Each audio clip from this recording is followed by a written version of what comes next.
Olá, aqui estamos para mais um programa, O Livro dos Espíritos em Nossa Vida.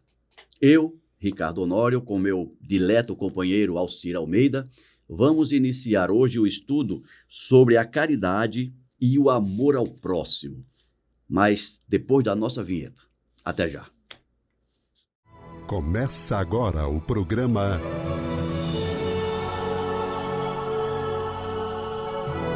O Livro dos Espíritos em Nossa Vida. Meu caro Alcir, seja bem-vindo, meu amigo. Obrigado, Ricardo. Obrigado ao carinho, à atenção de cada um de vocês que nos acompanham pelas mídias sociais da Comunhão Espírita de Brasília. Um forte abraço. Tenho certeza da minha alegria de estar aqui com vocês. Alcir, nós estamos estudando a lei de justiça, de amor e de caridade. E hoje, a partir da questão 886, vamos estudar a caridade e amor ao próximo. Na questão 886, o Kardec fez a seguinte pergunta: qual é o verdadeiro sentido da palavra caridade, como a entendia Jesus? Você veja que é verdadeiro sentido, né? A gente estava até a semana passada falando de justiça. Estava falando de direito de propriedade. E quando a gente vai falar sobre caridade, a gente tem que pensar o seguinte: a caridade, ela vem, pode até não parecer à primeira vista, mas ela vem como um passo a mais depois da justiça. Porque a justiça, a gente está falando daquilo que é o certo a ser feito, né? Você trabalhou, você tem direito à sua paga. Quem não trabalha não tem direito, né? Mas quando você trabalha e você tem o direito, você pode abrir mão do direito. É interessante, é um ato... É meu, esse livro é meu. Mas eu posso fazer o que eu quiser com ele, eu posso dar a alguém que não tem os meios para comprar um livro, por exemplo. E a caridade é muito sobre isso, seja no aspecto financeiro, seja no aspecto material, seja no aspecto moral, seja no aspecto espiritual. É algo que é um passo a mais. Essa matéria é minha, mas eu, por me importar com o outro, por querer bem ao outro, por reconhecer no outro um filho de Deus assim como eu sou, eu abro mão para que ele tenha mais conforto. Ou seja, na prática da caridade, eu não estou preocupado com o direito nem com a justiça. De jeito nenhum. Apenas em doar-me. Em doar-me. Ah, mas eu sou uma pessoa educada? É direito, é justo que eu exija do outro que seja educado comigo, que seja correto comigo. Mas o outro não é correto comigo. O outro não é justo comigo. Mas eu aceito o outro. Eu abro mão do meu direito de exigir um tratamento digno para ser tolerante com o outro, para agir com benignidade com o outro. Então, a caridade é justamente essa sabedoria, esse sentimento, essa percepção mais elevada ainda do que a justiça, de que, além do que é direito, além do que é justo, eu posso ser uma presença mais forte para o meu irmão, de ajudá-lo, de auxiliá-lo, até com o meu silêncio. É verdade. Essa tua fala, Almeida, me lembrou uma outra questão envolvendo perdão, né? Perdoar. Sim. E muitas vezes a gente não percebe Tem que uma doação aí envolvida. é uma doação, mas não é uma doação qualquer, né? Esse prefixo, o perdoar, ele eleva a intensidade da doação, né? Doar é uma coisa, perdoar é você doar totalmente aquilo que você está doando sem exigir nada em troca. Me lembrou essa... Ou seja, perdoar também é um ato de caridade. Exatamente. Perdoar é um ato de caridade, porque você não está apenas doando algo, você está doando algo além. Não é uma simples. Por exemplo, eu tenho o direito de exigir que você seja educado comigo. Quando você não é, eu tanto posso exigir que você seja, como eu posso abrir mão desse meu direito e dizer: seja como você é. Eu te aceito como você é, independente do meu pretenso direito de exigir alguma coisa de você. É interessante isso.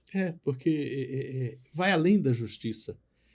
Nessa nossa longuíssima jornada em busca de sabedoria, em busca de aperfeiçoamento, em busca de compreender mais plenamente o amor de Deus para conosco, Uhum. é um passo a mais, além da justiça, né? Ela complementa, ela vai mais. Justo é aquilo que é certo, é aquilo que é correto, né? A caridade é uma curva além da correção, além do que é direito, mas que é importante para o nosso processo, né?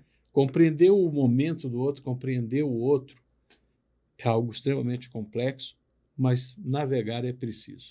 Ou seja, o caridoso pode ser justo, mas nem sempre o justo é caridoso. Com certeza. Nem sempre o justo é caridoso. Nem sempre agir com justiça é agir com caridade. Olha que interessante.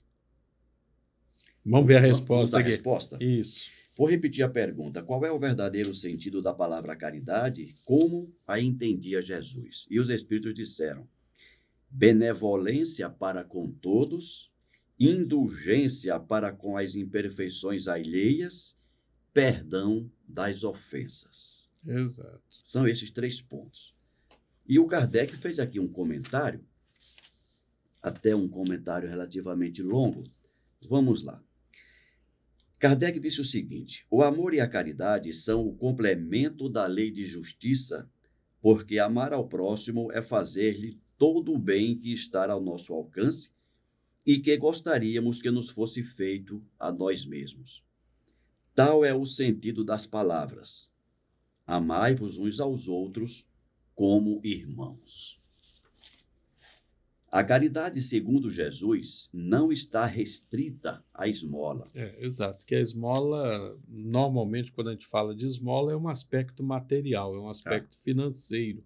Exato. Né? Ou seja, e a gente já começou a conversar que a caridade vai além da matéria. Exatamente. Né? Vai da relação pessoal, da espiritualidade, do psicológico, do sentimento, é um monte de coisa que vai muito além da matéria. Ela abrange, a caridade, né? Abrange todas as relações que temos com nossos semelhantes, quer sejam nossos inferiores, nossos iguais ou nossos superiores. Ela nos ordena a indulgência porque nós mesmos temos necessidade dela. Proíbe-nos de humilhar o infortúnio, contrariamente ao que se pratica muito frequentemente. Se uma pessoa rica se apresenta, tem-se por ela 1000 atenções, 1000 amabilidades. Se é pobre, parece não haver mais necessidade de se incomodar com ela.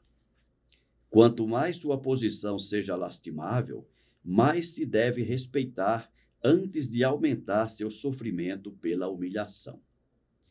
O homem verdadeiramente bom procura realçar o inferior aos seus próprios olhos, diminuindo a distância entre ambos.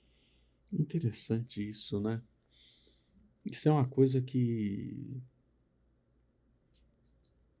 Espírita não tem como ser racista, como ter espírito de casta. O verdadeiro espírita. O espírita que mereça ser chamado de espírita, né? Ele não tem como ser racista. Poxa, mestiço eu sou mais branco, né? Apesar de mestiço eu sou mais branco. Mas quantas vezes eu não vi negro, índio, asiático, sei lá, indígena? Eu não tenho ideia. Eu não tenho nenhuma ideia sobre isso. Orgulho de casta? Ai, não, porque eu sou da família XPTO, da cidade tal, eu descendo do conde de não sei das quantas. E daí? Qual é o valor disso? Se eu sou espírita, eu sei que somos todos irmãos em Deus, que hoje eu nasço homem, amanhã nasço mulher, hoje nasço branco, amanhã nasço preto, hoje eu nasço Pobre, amanhã nasço rico. hoje eu nasço descendente de fulano, amanhã eu vou ser descendente do adversário dele. Não significa absolutamente nada esses orgulhos besta de Hoje, raça, de sangue, de poder, né? de poder. É incrível, não faz o menor sentido, né? E é o que está escrito aqui. O homem verdadeiramente bom procura realçar o inferior, diminuindo a distância, porque efetivamente, quando a gente olha na grande escala do desenvolvimento do progresso, a distância entre nós é nenhuma. Se houvesse distância, não estaríamos encarnando no mesmo planeta. É verdade. Ponto. É verdade. E olha que a nossa distância entre nós e um Francisco de Assis é gigantesca. E mesmo assim, o Pai Eterno, em sua infinita sabedoria, achou por bem que Francisco de Assis nascesse no mesmo planeta que nós. Ou seja, permitiu que ele se igualasse a nós. Ele se fez igual a nós para poder dar exemplo, para mostrar o caminho. O próprio Cristo, né? Sim, é que eu quis fazer um exemplo menor. Tá certo. O próprio Cristo e quantos outros, né, Almeida? A gente podia citar aqui vários, né? Claro. O próprio Chico. Além do Francisco de Assis, o próprio Chico, Xavier, uma irmã Dulce, uma Madre Teresa. Para. Isso para falar dos conhecidos. Fora. Dos que se tornaram notórios para a humanidade. Fora os que nós não sabemos. Não sabemos. Aqueles que passam pela vida sendo tão nobres quanto esses e que não se tornam famosos, digamos assim. Isso. Né? Que não são reconhecidos pela humanidade. Quantos não estão entre nós? Isso. Muito interessante, Almeida. Vamos mais uma questão? Vamos mais uma questão. Questão 887. Disse Jesus também: amai mesmo vossos inimigos. Ora, o amor por nossos inimigos não é contrário às nossas tendências naturais, e a inimizade não provém da ausência de simpatia entre os espíritos? Pois é, né? Essa pergunta ela é muito interessante, porque ela nos coloca contra coisas que parecem dadas, parecem certas. Amai os vossos inimigos. E aí o Kardec pergunta: não é contrário à nossa tendência natural a amar o inimigo? Sim, claro. É contra a nossa tendência natural. E aí a gente deveria prestar atenção. Por que Jesus nos diz isso? Amai os inimigos, né? Quem ama os amigos, quem ama aqueles que lhe são amados, não está fazendo mais do que obrigação. Eu acho, talvez, Almeida, a dúvida, né, quando se questiona, talvez a primeira coisa a se fazer é buscar o conceito de amar. Sim, né? sim. O que é amar? Quando Jesus manda a gente amar, o que é que ele entende por amar um inimigo? Pois é, né? E eu vou chegar lá. Ah. E a inimizade não provém da ausência de simpatia? Usar aqueles conteúdos teus lá de sintonia, né? Simpatia, antipatia, né? Significa a falta de simpatia é falta de sintonia. Então não tem muito como a gente fugir. É verdade, todos esses argumentos são verdades. Realmente amar o inimigo vai contra o nosso impulso primeiro, né? E assim como se é inimigo, é porque a gente tem antipatia, a gente não é simpático àquele espírito. Mas a ordem do Cristo, porque é uma ordem, é imperativo, amai vossos inimigos. É um conselho, é uma recomendação forte para a gente sair desse condicionamento, descobrir o que há por trás disso. E a gente acabou de falar, né? Caridade. Caridade é compreender além do que é justo, além do que é certo, né? Além daqueles conceitos antiquíssimos e distorcidos de honra, de dignidade. A gente está sendo convidado a um novo tempo. A gente está sendo convidado a uma nova percepção de vida. Ah, mas ele é meu inimigo. Por que ele é teu inimigo? O que conduziu vocês dois a serem inimigos? É certo, e aí já é um conceito que a gente vai lá encontrar também no Evangelho segundo o Espiritismo, você não vai conseguir, nas últimas 5 encarnações, você tem um espírito que você está às turras com ele. É certo que você não vai conseguir amá-lo com a mesma intensidade, com a mesma forma instintiva com que você ama quem tem te acompanhado na mesma família por diversas encarnações. É fato.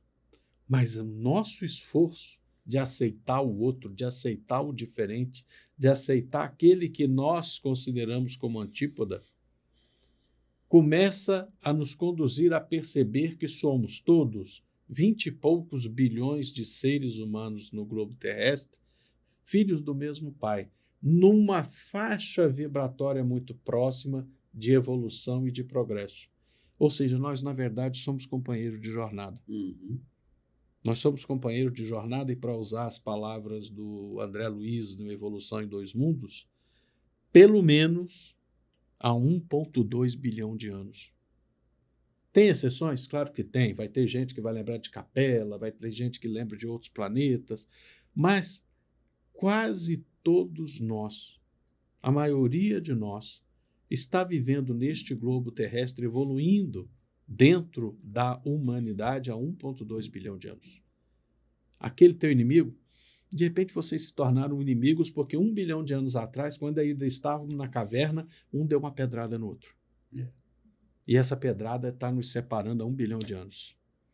E até quando vai separar? Burrice. Até a burrice sair do caminho. Né? E é isso que a gente tem que perceber.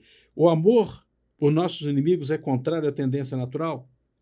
É contrário aos nossos hábitos nas últimas encarnações.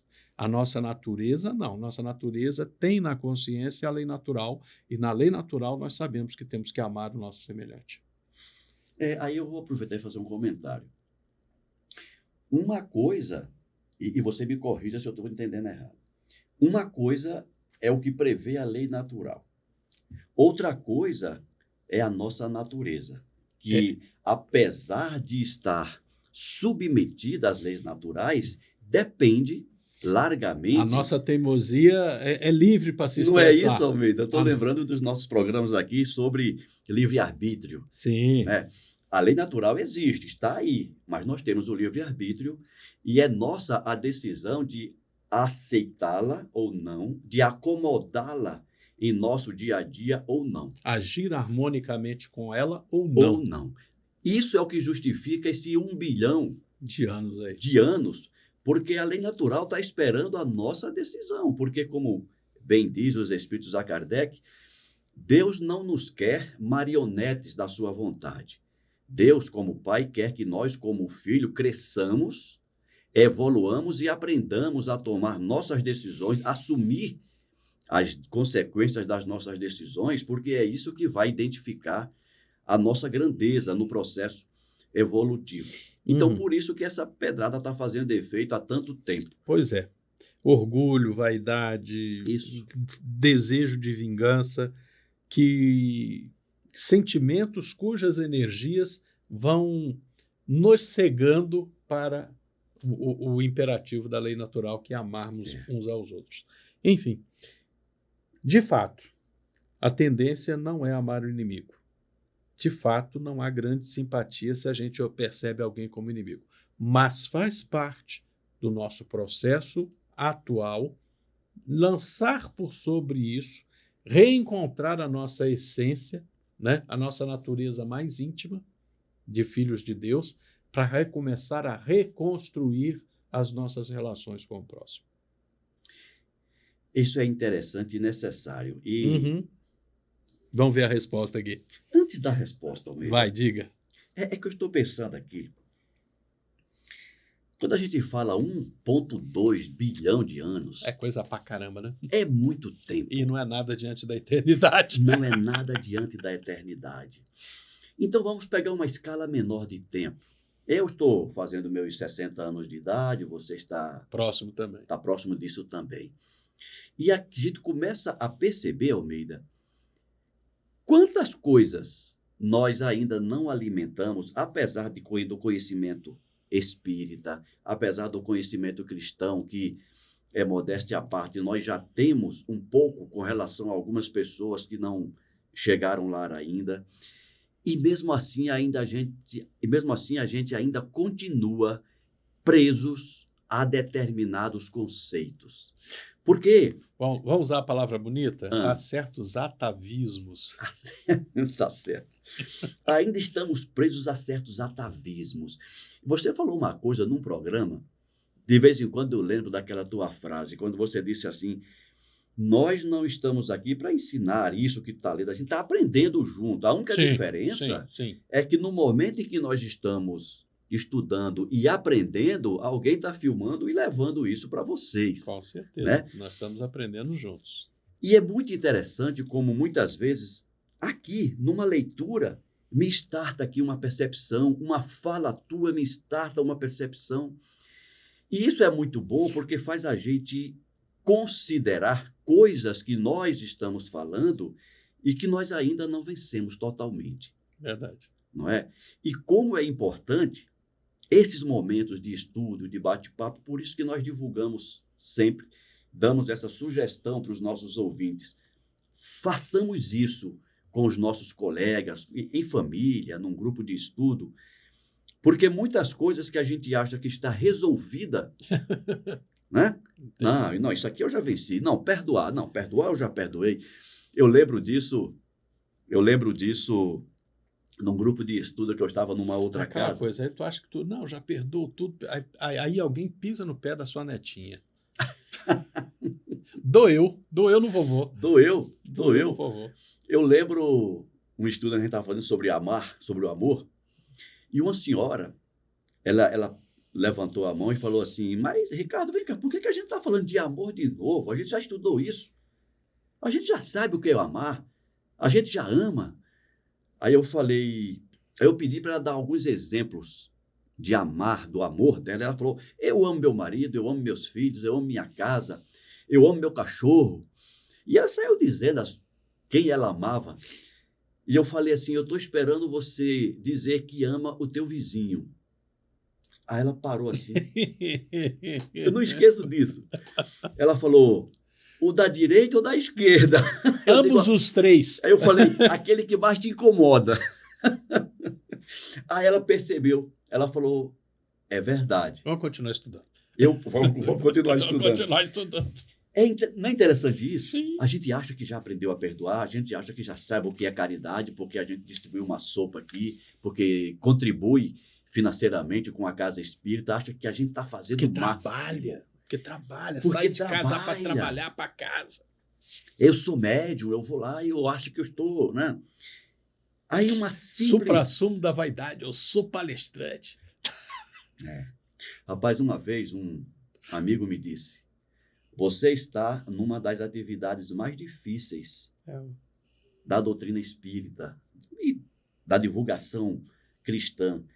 É o palestrante, porque ao mesmo tempo que ele orienta, ele alimenta a sua vaidade. Ele me disse isso: muito cuidado, porque o que está te sendo oferecido como caminho de evolução pode ser a tua perdição. Não esqueço disso. Para a gente controlar isso. A gente que dá palestra tem que lembrar isso o tempo todo. O tempo todo. Aquela história, né? Toda vez que a gente...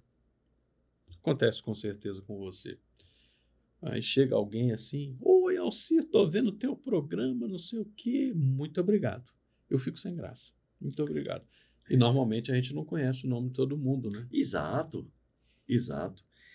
E é para ficar sem graça mesmo, porque há pessoas como eu, quando eu comecei a frequentar a casa espírita, que eu ouvi uma palestra, eu olhava para o palestrante assim, eu dizia: nossa! Bota ele num pedestal bem alto. Né? Então, hoje em dia, eu sei que, como a vida continua a mesma, tem pessoas que nos colocam em situações como que a gente fosse o tal. E não é nada disso. Não é mesmo. Não é nada disso. A gente está no mesmo Na raminhar, mesma barca, remando do mesmo jeito, com as remando do mesmas mesmo jeito. dificuldades, sofrendo as mesmas provas, É, algumas vezes espiando coisas semelhantes. é isso. Ótimo. Vamos à resposta? Vamos à resposta. E os espíritos disseram para o Kardec, sem dúvida, né? Sem dúvida que isso é contrário às nossas tendências naturais. Não se pode ter pelos inimigos um amor terno e apaixonado. Não foi isso que Jesus quis dizer. Amar os inimigos é perdoar-lhes e restituir o bem com o mal, o bem por mal. Por este meio nos tornamos superiores a eles. Pela vingança, colocamos-nos abaixo deles. E olha, pela vingança a gente não fica nem igual a eles. Ficar abaixo. Fica abaixo deles. É isso. Por isso que eu te perguntei naquela hora o conceito de amar. O que é amar o inimigo? Não é chamar o inimigo para Sim. tomar um cafezinho na tua casa, porque se não há amizade, não há confiança. Então, né, Isso, não vai oferecer uma estada. não vai oferecer uma estada para ele pernoitar na tua casa. Não, Isso. não é por aí. Mas amar o inimigo é isso, olha. Perdoar e restituir o mal que ele te fez, o que Com te bem. faça, com bem. Isso é amar o inimigo. Por este meio nos tornamos superiores a eles. O mais importante é ser superior a si mesmo. Ótimo, É muito melhor. ótimo. E quando para a gente fazer isso aqui com o inimigo, olha que é uma luta contra nós mesmos. Sim, é aquela história do Paulo, né? É a luta do homem novo sobre o homem velho. O homem velho. É verdade. Então, fazer isso aqui exige um desprendimento, Uma reforma íntima, uma reforma. uma transformação do ser. Almeida, vamos ficando por aqui. O Vamos nosso ficar. tempo está se esgotando. No próximo programa, a gente dá continuidade. Semana que vem você vai comentar, nós vamos comentar. Que pensar da esmola, por exemplo. Mas tudo isso na próxima semana, no próximo programa. Muito obrigado, amigo. Eu que agradeço a cada um de vocês. Gostaram? Deixem o joinha, digam para todos os amigos, para todas as pessoas queridas que têm esse programa e que vocês gostam. Não gostou? Faça sua crítica, registre, que a gente vai tentar melhorar. Forte abraço e até semana que vem. Um forte abraço, a gente se vê no próximo programa. Até lá.